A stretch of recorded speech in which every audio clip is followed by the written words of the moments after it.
Hi, Maestro Hamilton, and welcome to the Blue Morpho podcast, Through the Vine. And today we have an incredible conversation with a dear friend, Taryn, who is an ex-kindergarten teacher and is going to share with us her miraculous journey with ayahuasca, where she heals autoimmune disease, meets astral praying mantises, and if you can believe it, a wild expression of Jesus. So join us in this episode, and I hope you enjoy. Night 3, ayahuasca. I felt this pain in my heart, and it felt like it was cracking open, like it was splitting open.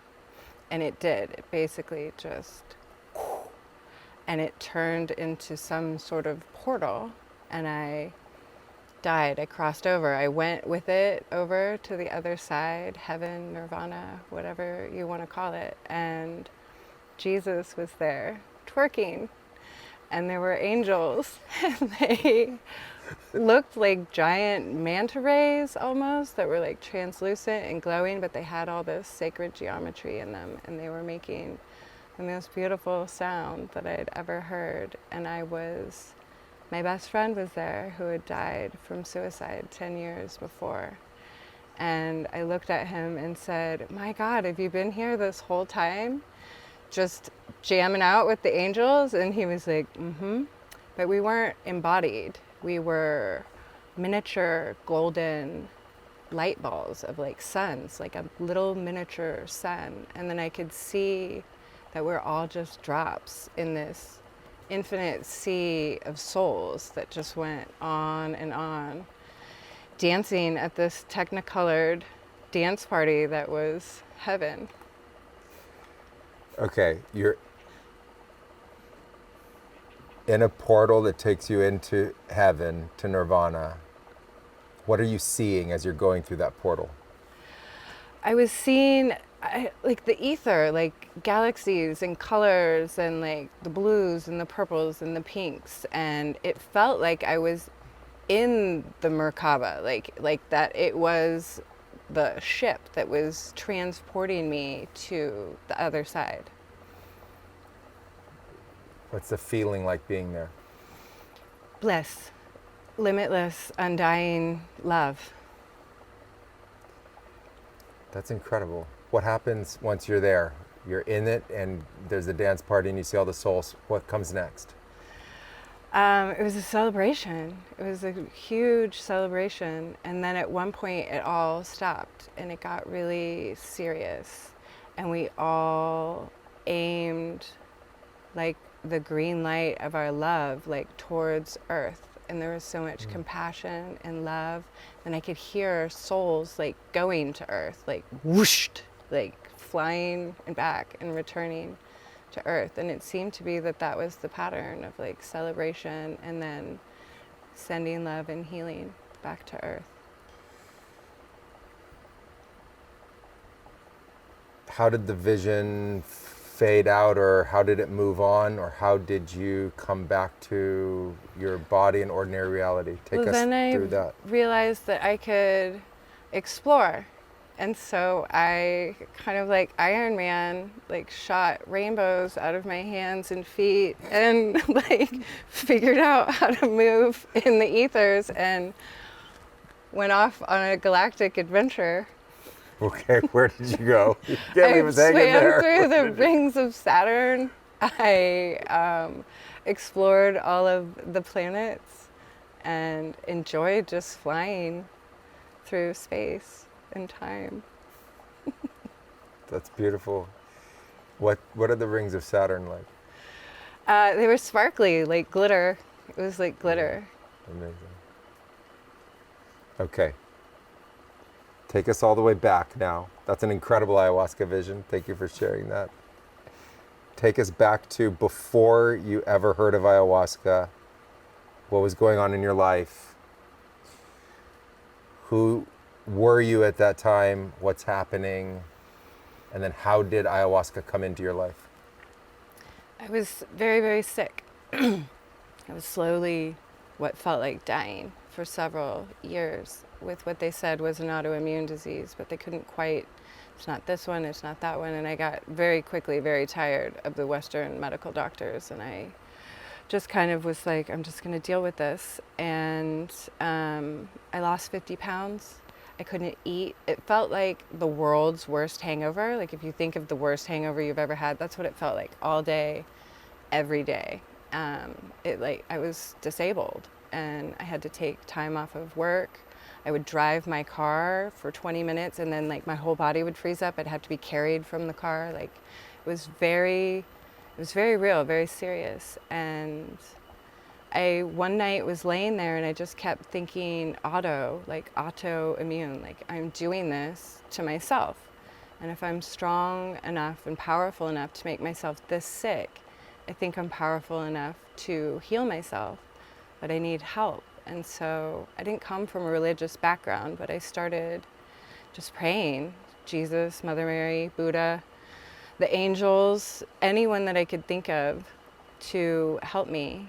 And that night, I had a dream of this golden, glowing sacred geometry, and it was like I was in the center of it, like it was a gyroscope, and it was like slowly turning, and I was in the center of it. And it was one of those dreams that you would wake up and go like right back into it. So I knew that like there was something about it.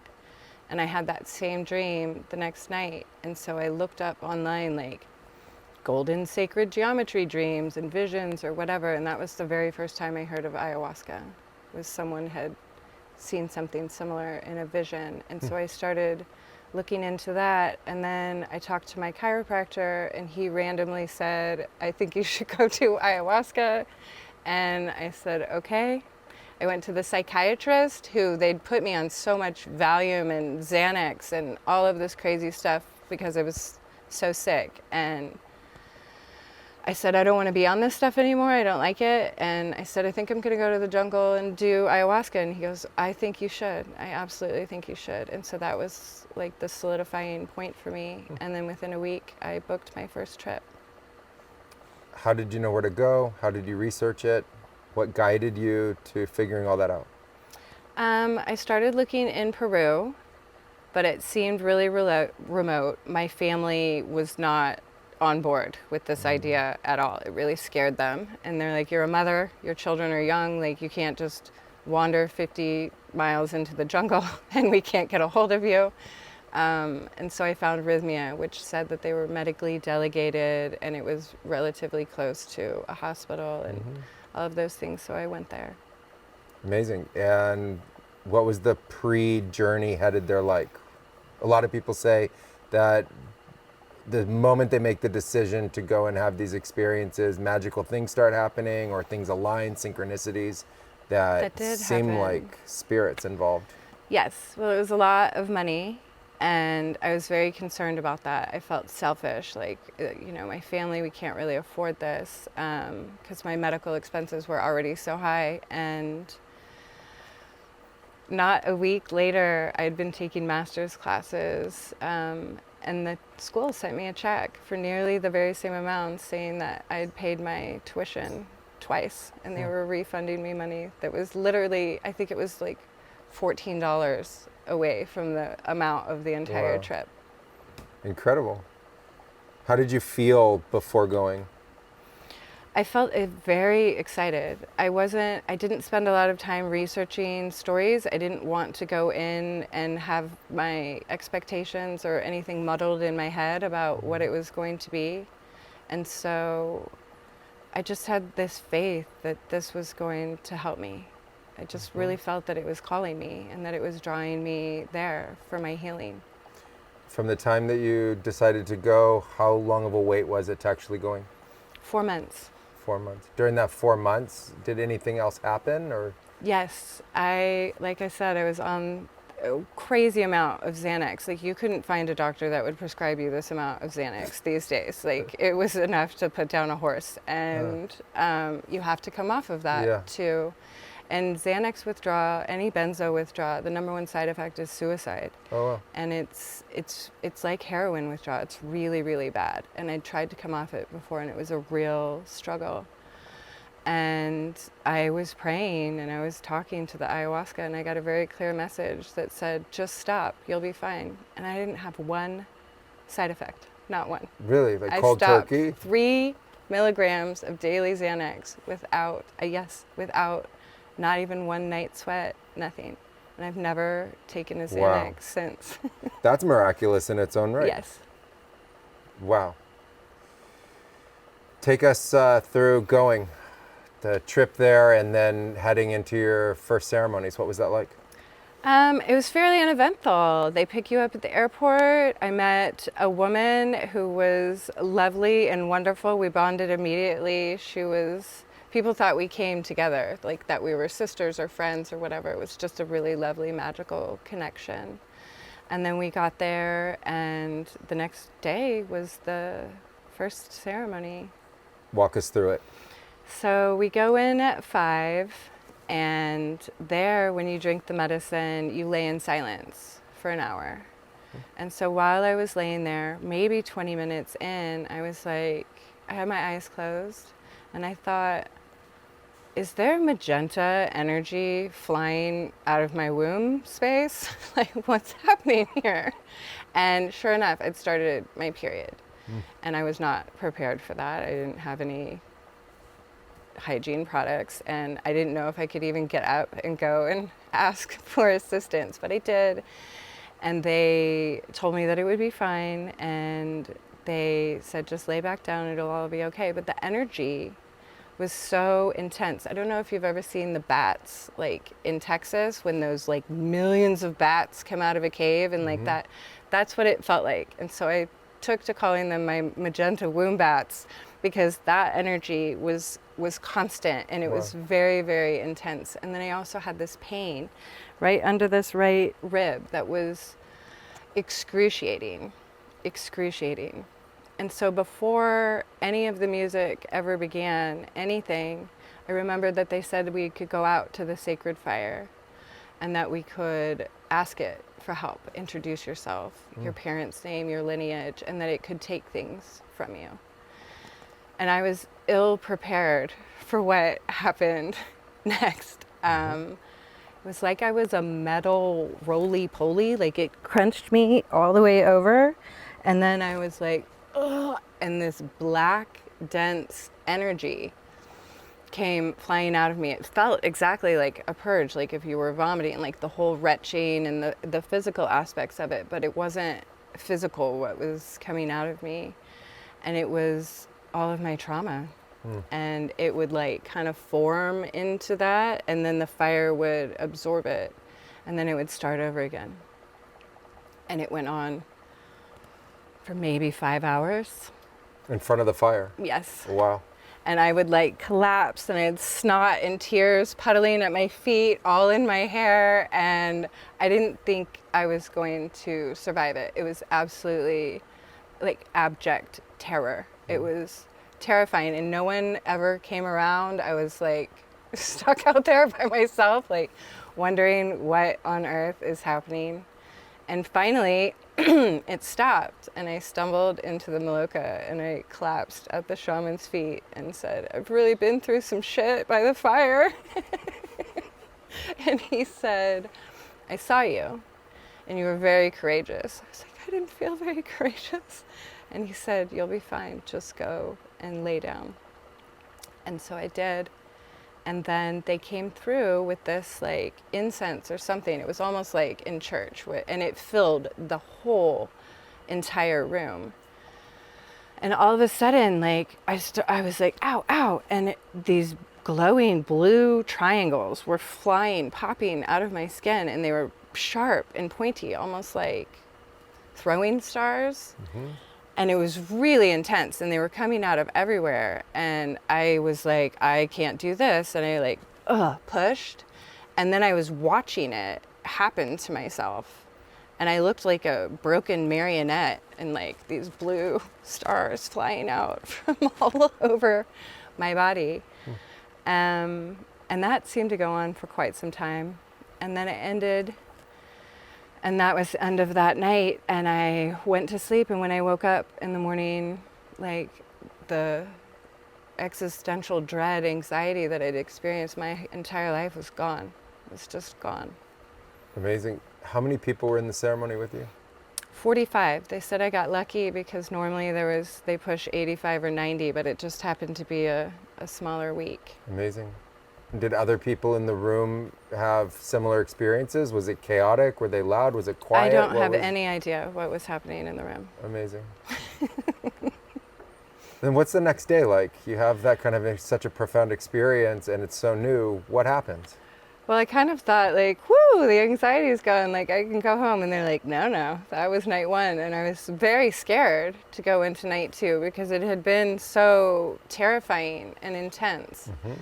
And they told me like, that's gone now, like up and out, like that is gone. And that is not going to happen again. Like you did a massive clearing. And so you'll be safe. So I floated in the pool on my back. I love to float in water. So I just floated for a really long time, like just being held by the water and assuring myself that this was for my highest good. And it already had healed me that much in just one night. So I knew that I would be okay. All right, walk us through night 2. So night 2, same thing, before any music started. I don't remember any of the music they played because it kicked off for me so early. And it was like this cold mask was placed on me, like ice almost, like frozen. And then 2 giant praying mantis, alien beings, star beings, whatever they were standing right over me. And they were like, we're going to remove that pain that was like right under there. And they had a golden laser and they cut me open. And then like the whole, wherever I was, filled with like yellow light. And they started pulling. And it was like when you get stitches, you're numb, but you can still feel it. Mm-hmm. And they were pulling and pulling and pulling all this blackness out from in there. And they said, this is your autoimmune disease. And it lives here in your solar plexus because you've given away all of your power. And once they said that, there was this like tsunami of clarity mm-hmm. that like washed away all that I had put up to hide this shame-filled dark elephant in the room that I'd been living with for 16 years, which was that I was a battered woman, that my husband was physically violent with me, and it all made sense about how I'd gotten sick and that how I'd given my power away. And it never started like that, right? Like I think domestic violence is very much like the frog in the pot, that you put on the stove and he doesn't jump out because it slowly heats up before it's too late. And by the time it was boiling for me, he had convinced me that it was all my fault. And with my own upbringing, that wasn't a stretch. And so I knew then that my marriage was over, and that was going to be the end of that. And then I was shown what happened to him and how he got to be so full of rage. And then I was shown what happened to my father and how my father also became that way. And then I was filled with compassion. And with that compassion came like true forgiveness. And then I had to forgive myself, which was way harder. Did that happen all in that vision? You have Yes. the praying mantises there and you realize it and that's all one experience? Yes. What was forgiving yourself like? Really challenging. There was a lot of shame and a lot of knowing that what happened was not right and would never be right, but that I could have left at any time. And that there was a bit of a martyr piece in that like I believed or was taught that love was how much shit you could tolerate. That's how you proved your love. And just a lot of reorienting what that looked like. Did it take a lot of time to do that? Was it in cycles? Did it just process naturally? What was the process of it? It did take time. It was like the biggest, bitterest pill to swallow. I kept choking on it, right? Like, oh, but what about this? Oh, but what about this? And then finally it was the same thing. It was like compassion for my little self and for all the ways that I had been taught that this was okay, that I would tolerate such a thing and that it wasn't my fault. And like loving that little me. And that is what shifted it. And when that was happening, were the praying mantises there? No. They had gone? Yes. As soon as like they told me that and like that of clarity hit, they were gone. When you were in that process within yourself and processing the emotion and the understandings and the realization, were there any other beings or entities present, or was it just you? It was just me and like seeing the visions of like me as a child and them, my father as a child and my ex-husband as a child, and just being shown. What happened next? That was the end of that night, and the following night I found myself in this tower. It was kind of reminding me of like the Leaning Tower of Pisa, and it was a dirt floor, and in front of me was the heart chakra symbol just floating there in the air, and all the way around, kind of like in Star Wars, you know, when they're in those things, like all the way around and up was full of my maternal ancestors. And that was just a knowing that I had that they were there. And they said, it's time to heal your heart. And I was like, okay, like, how the hell am I supposed to do that? And then I remembered the womb bat energy, because I'd been contending with that throughout everything else that had happened. Like that had never ceased. And it's hard to describe what I did or how it worked, but it was a learning experience of how to like move my energy and direct it like onto this floating Merkaba. I've never been able to accurately describe what that was like, but I did it. And then when I did, it lit up like Emerald City, green and glowing, and started spinning. And I loved myself completely and fully, like instantaneously. And the celebration that, like, I still get goosebumps when I think about it. The celebration that went on in that tower with all of my ancestors was one of the most joyous things of my life. And then they were all there, and I lit a candle and put it in front of my mother, and she turned around and lit one in front of her mother, and it just went around all the way up. And they told me that I'd done it, that I'd healed 7 generations back and 7 forward. How many ancestors were there? I don't even know. Thousands? Thousands. After a night like that, what happens? I went home and called my mom. Yeah. It was like 5 a.m, and I was crying. I was like, Mom, there was so much love. There was so much love. And she was crying, and we were celebrating, and it was really beautiful.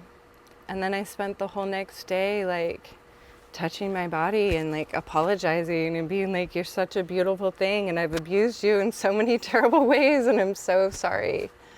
And just being really grateful and thankful. And that morning at breakfast, I had like 10 people go like, what's happened to your eyes? Like they're glowing from the inside. And I felt like that. I felt like I was glowing from the inside. What does it feel like to have your heart open up and be healed?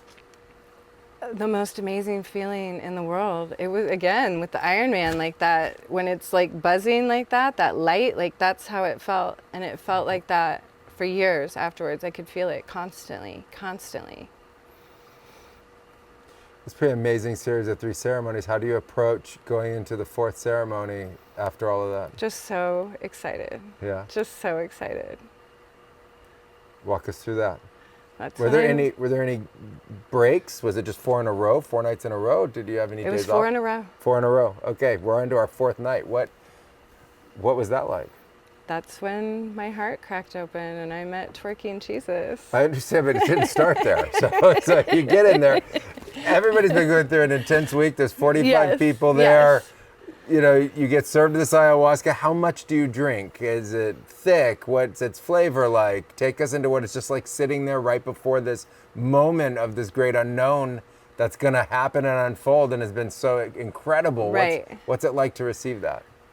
It was very thick. It had a lot of grit in it. Mm-hmm. I only ever had 1 cup because after that, like, I never got off my mat. I just was gone. And I didn't talk to a lot of people about it because I was listening to other people's stories and no one seemed to be experiencing like whatever this was that I was experiencing. And so I kept to myself quite a bit. And yeah, so we go into the 4th night and I'm like, this time I'm really stoked. Like there is no fear. There's absolutely nothing. I'm like, I can't wait to see what happens. And so we drink the ayahuasca and that's when, you know, I can feel the whole body scan and all of that starting. And that's when it felt like my sternum was cracking open. And that was a little concerning because I thought, oh no, I've had such a great ride. Is it gonna, like, here comes the down part. So I went and asked someone about it and they said, you just need to lay down and receive. It's going to be fine. And so I did that. And then that's when it like busted open and then it was like a Merkaba transportation vehicle to the other side. How did that night conclude? That night concluded with me, as I said, flying all throughout the galaxies and exploring. It concluded with a conversation with ayahuasca, of which I expressed my eternal gratitude and said, like, I'm so in love with you. This is like the greatest love story of my life. You gave me my love back to me, you showed me how, and anything I can do to repay you. And she said, you will. As many of us have felt. And I thought, okay, well, I don't know what that means. And then I thought, well, maybe I want to do medicine. Maybe I want to do this.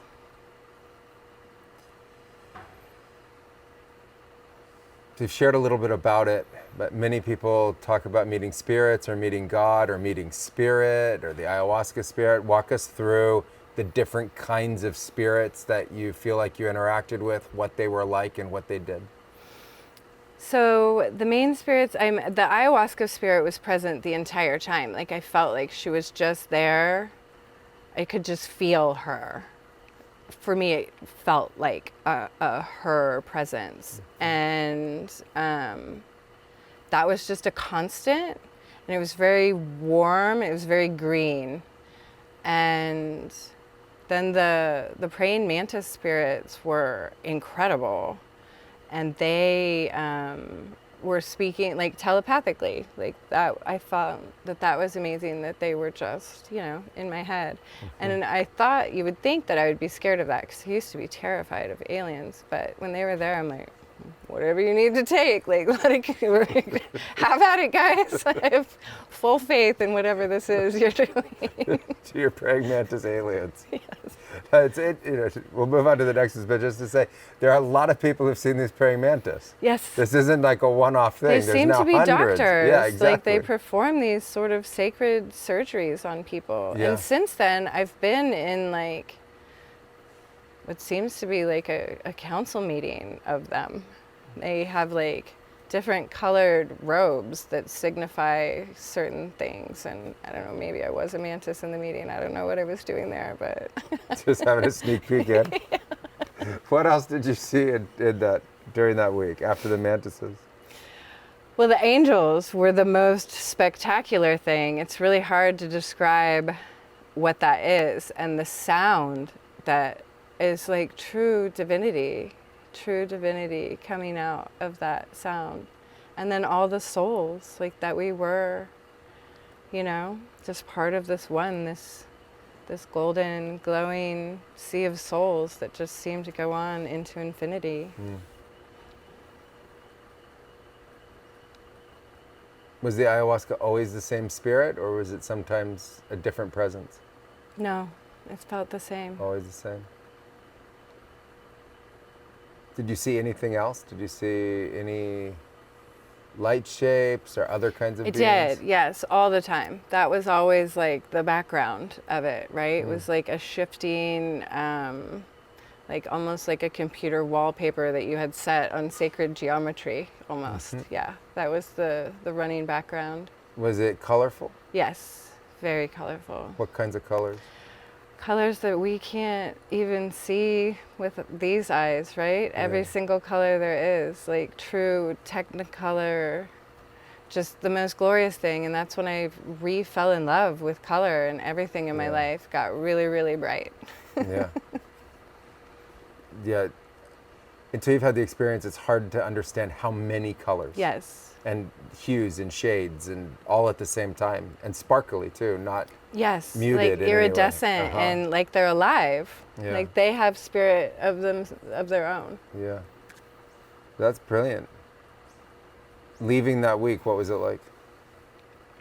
Well, I thought, oh, how are you going to do this? Like, how on earth do you experience that and then go back to the same old, same old? And I didn't. And when I got home, my children had thought that I was on like a yoga meditation retreat, because that was like something I would do. And they were just young enough that they wouldn't understand. And I raised my children on like Lord of the Rings and Harry Potter and Star Wars, always into anything magical.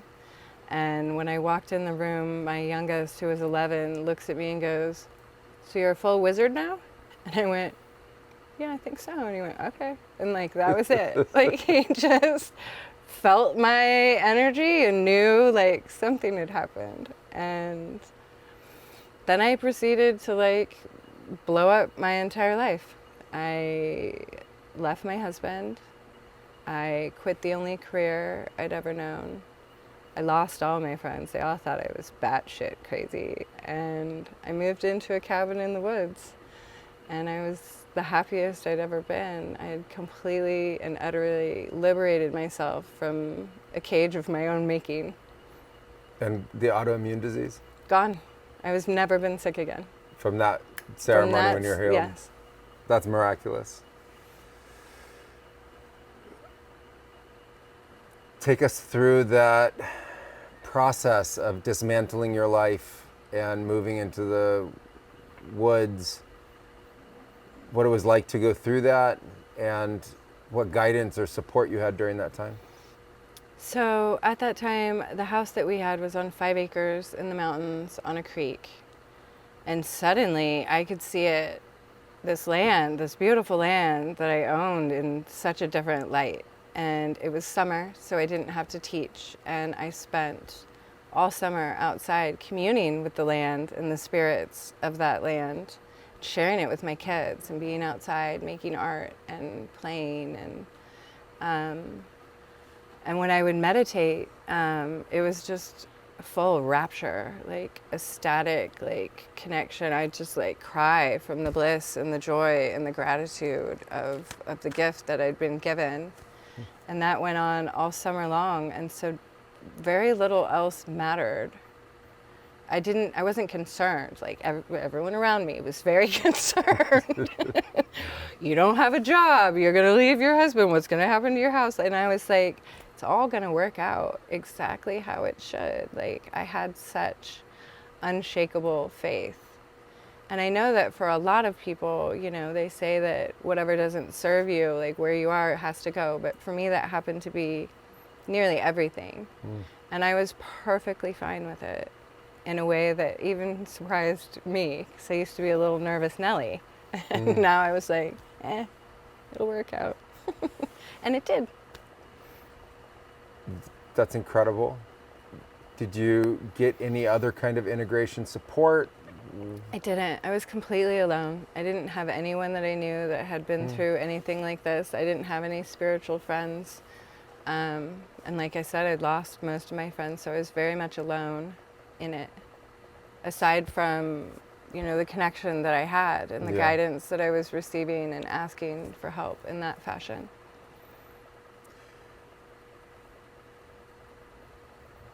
How many years ago was this? 5. 5 years ago. Amazing. What is the biggest lesson that you got from that week? What's the biggest teaching, biggest lesson that you received? That everything can be healed in God and in spirit. And that it's never too late to start again, to start new, and to choose different.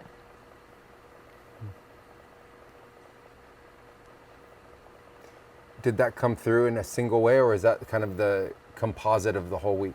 I'd say it was the composite. Mm-hmm. I spent an extraordinary amount of time alone for several years after that. Mm-hmm. So there was a lot of, again, just a different location, but being on the land and spending a lot of time alone, kind of working through.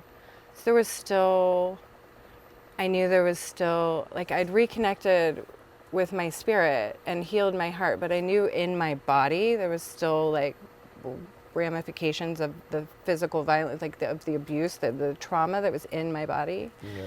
And so I went and became a breathwork practitioner because I had done that once and found that I could energetically release it in that fashion. And so I went and back to Costa Rica and was certified there. And then there I found friends who understood what I was talking about. And so from there I built a little tribe, and then was working from home, and I live in a little town of 10,000, and I'm 20 miles out of town. And over the course of the next 4 years, I kept meeting shamans that were serving ayahuasca right there in my little town, and they'd ask me to come and sit with them. And then after that, they would ask me to come and assist with them with the next ones that they were doing. And that kept happening. And then the last one was our beloved friend Kelly, who after I sat with her the first time said, "You need to come and meet my teacher in Peru." And so I came. Pleasure. It's a pleasure. What advice would you give to anybody who's going to come experience this? To release all and any expectation. I don't think it's helpful to listen to other people's stories. I feel that everybody's stories are vastly different, just like we're all different. Yeah. And we've all lived a different life. And so I'd really encourage people to just be open to the experience without like putting anything onto it prior. Thank you so much for sharing your story with us. Here at Through the Vine, we have a live audience with us every episode, and so I want to open this up as an opportunity for anyone in the audience to ask a question, if they would like to, for either Taryn or for me.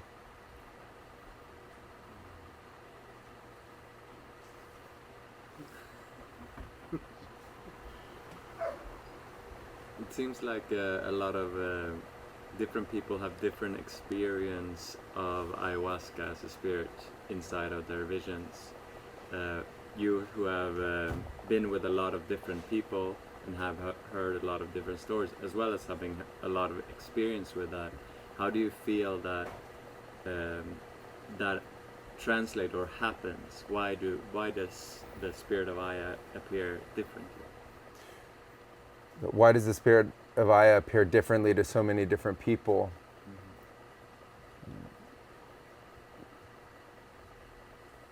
I asked the same question to the teachers that taught me, and they shared with me that there are certain kinds of spirits or certain kinds of plants that can take many shapes and many forms. And so the plant doesn't represent just one kind of spirit, but represents a pantheon. So many, many, many, many. I would ask how many, and they would say thousands upon thousands upon thousands upon thousands of them, and they all do something slightly different. And so I learned that there was a kind of hierarchy to that, like a way to talk to the ones that they call the madres or the mamas or the doctors, etc. They have, kind of collective cultural words for it. And then from them, the various different aspects of the plant would go to individuals, and in the same night they could see different kinds of spirits. and they'd connect with it in their own unique way. Some are female, some are male, some are very old, some are very young. And they would say it's just like the plants you see out in nature. Some are seedlings and some are really old, and just like we are, some are embryos and some are, the oldest ones of our population. And so they just represented it that way to me, as it's not just one spirit, it's many, many, many. And then I think with ayahuasca as well, there's the experience that people have that's the direct experience where they're like, I was talking with ayahuasca communed with me and talked with me. But then there's also ayahuasca as a portal or a gateway. Taryn talks about going through portals and seeing other kinds of spirits. And sometimes people will interpret that as the ayahuasca. So there isn't a unified way to interpret the experience. And so I think a lot of people are also thinking that other spirits are the ayahuasca or come from the ayahuasca or through it, and then attribute that awareness to it.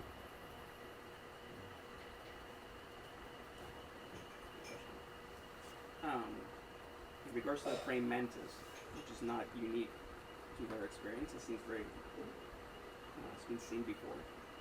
Where do you think that comes from? So the question is, of those praying mantises that aren't just specifically unique to one person, and they seem to be shared amongst many, where do we think that comes from, or what is that? I'm interested in your idea. I think they're doctors. I think they're like spirit doctors. And I think that they're here to help us. I think there's, within the praying mantis, I think there's different levels of them, but I feel like they're benevolent and that they're here to help, and that some of them are doctors here to do this sacred surgery. Yeah. The praying mantises are part of a great field or awareness of spirit. And there's lots of different kinds of spirits. There's so many traditions that understand that spirits are real and they exist, and there's always the question of where. And so some people think that it's somewhere else in the universe and they come, and some people think it's like another kind of dimensionality that's here that people aren't seeing, a different kind of resonance or frequency of energy. It's interesting with the praying mantis that most people describe them as coming from not Earth. Like there's a vibe of what an earth-based spirit is, and these other ones that are found in ayahuasca that seem to come from somewhere else. And they seem to be able to come here or appear here without time passing. It's not like going from one part of Earth to another in an airplane over 10 hours at 500 miles an hour. It's as if they can just show up when needed, appear and perform these healings. Part of the medicine that's practiced in the Amazon is called plant spirit medicine. And the plant spirit medicine is not only the spirit of the plants itself that somebody's taking, but also an awareness that there are spirits that are doctors. And so to your point, this is now thousands of years of culture that have had these realizations through these experiences that there are these beings or entities that are experienced through the ayahuasca ceremonies where the doctors come to the ceremony itself, and they are recognized as different kinds of beings. There are some that come from plants, some that come from animals, some that come from the earth itself, and some that are said to be coming from somewhere else. I like to think that they come from this interface with spirit, and I like to think that that was created before the material nature of the universe was created, that it's always been here like a substrate or a greater part of the matrix of the universe. And it's energetic and it's patterned, it's highly codified, and there's great help, support, and purpose in it for us. And we typically don't see it because we've become so object-oriented and really hypnotized by the reflection of light. So we just see objects and light all the time instead of being aware of something much deeper and subtler to the entire matrix, not only of Earth, but of the universe. In your story, the opening of the heart or the healing of the heart seemed like such a key moment, not only for you, but for past and future generations. Like, how would you say that moment transformed your life? And Hamilton, having worked with a lot of people, how would you describe that as, let's say, both on an individual level and on a collective level? What does it mean as that starts happening more and more, and why isn't it not happening naturally already? I would say that the healing of my heart was the most pivotal moment, right? Because I truly hadn't understood the concept of self-love at all. Like, I most certainly did not love myself. And so just that reorientation and that shift changed everything, because then I was coming from a different space, not this like muddled, poor little monkey mind, but that I was from here, and this was home. This felt so much better. And then with all of like the ancestors, I saw the cycle of abuse and how this had been going on in my lineage, like, and it's a story as old as time, right? And so that was a really powerful thing. And then that also relates to the work that I do now, which is with abused and neglected children. So like the clarity around that was really important for me as well. Yeah, the nature of the experience of large transformation inside the visions can take on a variety of texture and character. And someone's chest is not breaking open physically. It's not like bones are breaking or anything like that. But these metaphorical, what in the vision seem very literal. So it seems very literal in the vision, but ultimately is a psychological, metaphorical experience, is part of the great energetic change that takes place within the body. So I think the heart that we're relating to in this story of transformation is both the physical heart, and it's also where the physical heart is pure energy. And I think that's what in the Eastern philosophical traditions is called the heart chakra. And that great opening of that in the visions, it's fascinating to me how many people have experiences of the skeletal structure changing in the nature of their visions. But if there were an observer there, just to be really clear, the observer would see nothing. They would not see a physical change to the skeletal structure. But it's how you experience it in the vision itself. And the relationship of that to the nature of that healing going through time, I think is very literal.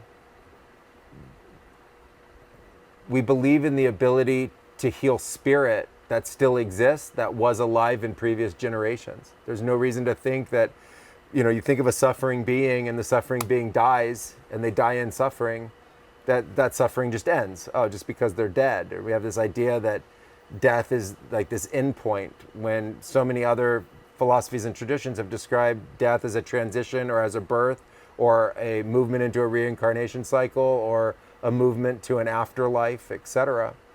And so I think that there's room to understand the healing of the spirit of previous generations. And we're now getting really clear in psychology and in those studies that there's clear intergenerational programming going forward. That not only are we changing on a psychological level, like learned behavior becoming learned behavior, being part of our culture, it's also clearly affecting us at a physical level, even down to our DNA. And so I think when you have a vision like Taryn has that's describing this movement into future generations, that some kind of patterning or spell gets broken in that moment. And I can't relate to the number of generations and why that's what gets communicated. You'll hear within the traditions often this combination of numerology to the experiences, like 7 generations or 3 generations or 3,000 generations. You'll hear this numerology that's connected to it. My hunch is that that's more related to us than it is to a universal state amongst everybody, but that there's real merit in that understanding of it going back and going forward. There seems to be a wide range of how people brew ayahuasca and whether it's the ingredients or the intentionality they put into it. For your experience, what do you notice the difference between how it's brewed and the type of intention that somebody puts into it and how that impacts the overall ceremonies that people have? And so the question is, there's a wide variety of ways ayahuasca is brewed or the recipe that's used. and the intention that's put into it, and what effect do we really think there is around that. First of all, there's not only are there many recipes, there are different varietals of ayahuasca that have a vast shift or difference in the experience they provide. There's one that's called white ayahuasca, yellow ayahuasca, red ayahuasca, black ayahuasca, thunder ayahuasca. Then they also go by other names like cielo ayahuasca, or I've heard Kalalampa ayahuasca, Pampa ayahuasca. So out here in the forest, there's a lot of different vines that are called ayahuasca, and they're truly unique species to themselves. Considering that, I think the two core ingredients is one that is known as the ayahuasca vine, and the other one is a leaf that is an admixture to it that's either called chacruna or chalipangi.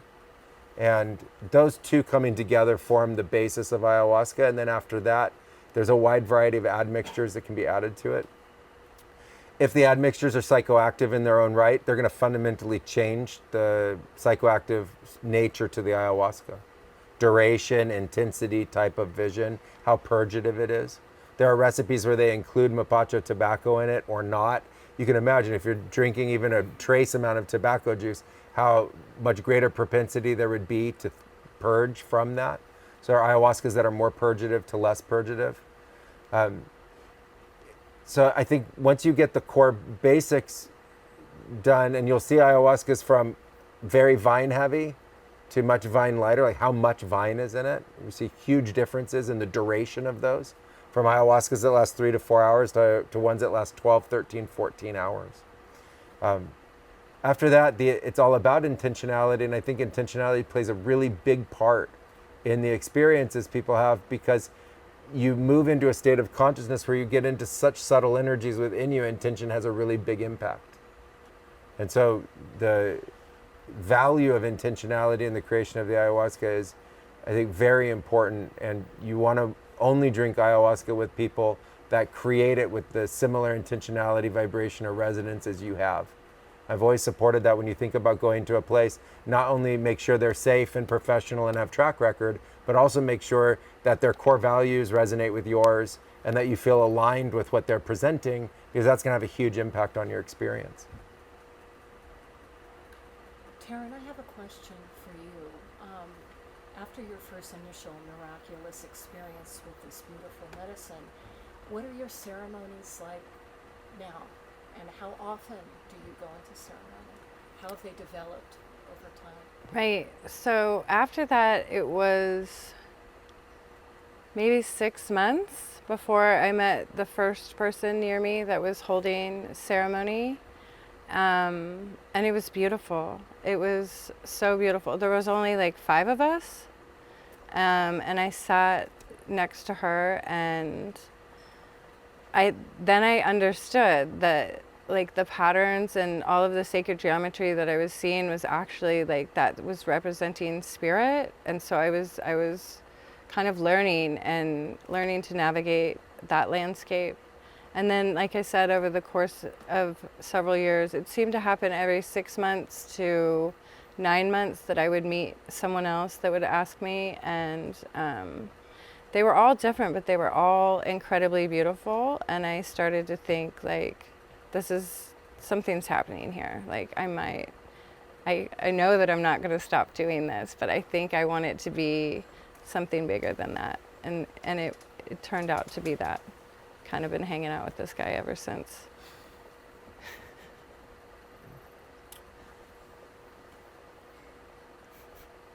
What's a final message you have for the whole world? A message for the world that you would want to share with everybody? That ayahuasca is perhaps the most loving, beautiful thing on the planet, and that you should all come here and sit and experience it with us. Thank you very much for Thank sharing you. your stories with Thank us you. today here on Through the Vine. And thank you so much for being with us and Thanks, asking your guys. questions. Thank you.